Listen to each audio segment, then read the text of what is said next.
three avenues for marrying under the ordinance marriage, either by a registered certificate, marriage certificate, or by a special license from the registrar.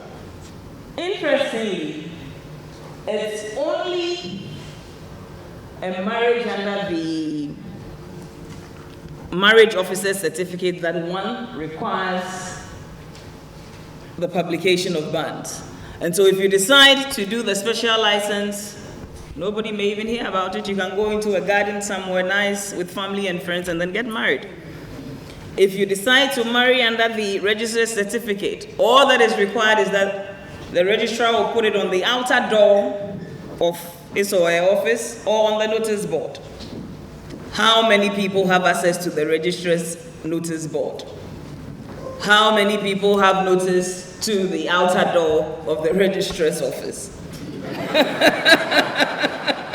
And so how many of us have access to the notice board and the outer door? If you decide to have the ceremony in the church, if the church has been licensed and gone through all the legal requirements, then the marriage officer can then publish the banns. And whilst I was preparing for this, I realized that a lot of our churches are not adhering to the law. I didn't know that the publication of the banns ought to be in English and in vernacular. But I think most of our churches would simply either do it in English or in vernacular. And so let's go back to our respective churches. Let's encourage them to do the right thing. It must be in English and in vernacular. What is the intent of the legislators? I tried to get the memorandum from Parliament, but 18-something has been such a long time that I couldn't get a copy. But from a reading of the law, we can all conclude that the rationale behind this publication of banns is to give the general public notice of the marriage and to afford necessary parties who want to enter caveats to do so if necessary. And so currently, the publication of banns is not even necessary if you are getting a special license. And so some people may get married, nobody would hear about it. If you decide to do through the registrar's certificate, apart from that notice on the notice board and the outer door, which many of us have agreed this morning that we don't have access to, the only requirement for the publication is if you are marrying under the marriage officer's certificate. I said that maybe publication of banns should be a requirement for all the three avenues for an ordinance marriage. It shouldn't just be restricted to a marriage under the marriage registrar's certificate. Perhaps, is it time to say goodbye to special license? Perhaps, is it time to introduce that requirement, even if you are getting married in the registrar's office at AMA or KMA? Should we still insist on the publication of banns? And then I concluded that we need to amend the law to publish the banns on social media as well. And then some of the proposals or things that came to mind is that the metropolitan assemblies and the RD must publish the banns on their website and on Facebook.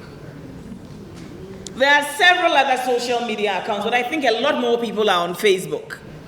And so even if you don't have somebody would definitely see it, whether the person is in Ghana, whether the person is in London, somebody would see it and would definitely give the appropriate person a call. And so the lady who said to us that they don't have a website at AME, perhaps it's time for them to, but I asked myself another question. Would they really be able to achieve it? It would mean that having dedicated IT departments at the assemblies and at RGD for this to be done. So it means that even when they have dedicated IT departments, they must have designated officers who would specifically be tasked to do this. And then I think that I concluded that pictures should be added to the publication. Pictures should be added to the publication. And I think that even with the pictures, we shouldn't allow the parties to bring their pictures, because they may bring pictures of their dead relatives. And so, go there, go to the IT department, your picture would be taken, and then it will be put on the social media. Because if Mr. Jones, for example, Mr. Jones was asked to submit his picture, he can bring the picture of his grandfather. How would we know that it's Mr. Jones's picture? But if Mr. Jones has to walk in there with his Ghana card, show his Ghana card to the IT officer. I am so and so Mr. Jones. And then a picture is taken of Mr. Jones. It will be difficult for the wrong picture to be put on there unless Mr. Jones decides to send a colleague from work to pose as Mr. Jones. So I think that perhaps we need to add pictures to the publication, and the parties must go to RGD or the relevant Metropolitan Assembly to have their pictures taken.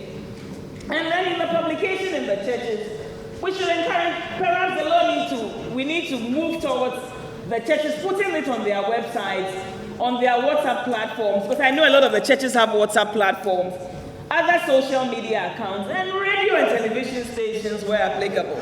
Yes. Some churches have radio stations, some churches have television stations. Perhaps for a little, you can ask the parties to pay something little, because remember that it may seem extreme, but we are trying to make sure that the necessary parties that must hear of the intended marriage hear it so that they can enter the necessary caveats. Like I said, this is just the beginning of this discussion, and I hope we would continue this interesting discussion in our various offices so that we can make some contributions and send to the appropriate stakeholders.